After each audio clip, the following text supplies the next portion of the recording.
ప్రతి క్షణం ప్రజల పక్షం శ్రీవి న్యూస్. మీరు తవ్వకెళ్ళండి, మేము కళ్ళప్పగించి చూస్తాం.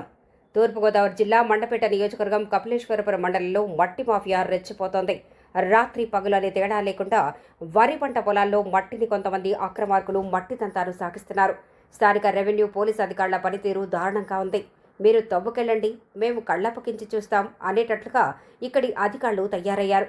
ఏటా వేసవి వచ్చిందంటే చాలు ఈ ప్రాంతంలో మట్టి మాఫియా రెచ్చిపోతున్నారు.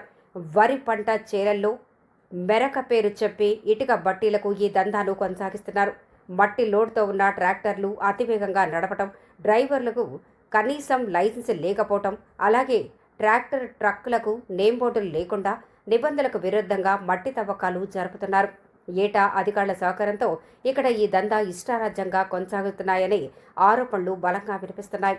ట్రాక్టర్లు, లారీలతో మట్టి రవాణా చేస్తున్న అధికారులు ప్రేక్షక పాత్ర పోషించడం దారుణంగా కనిపిస్తోంది. అంగర పాత పోలీస్ స్టేషన్ సమీపంలో ఓ షాప్లోకి మట్టి లోడ్తో ఉన్న ట్రాక్టర్ అతివేగంగా దూసుకెళ్లింది. దీంతో షాప్లోని ఫర్నిచర్, అద్దాలు పగిలిపోయాయి. ఈ ప్రమాదానికి సంబంధించిన ట్రాక్టర్ను అంగర పోలీస్ స్టేషన్లో ఉంచారు.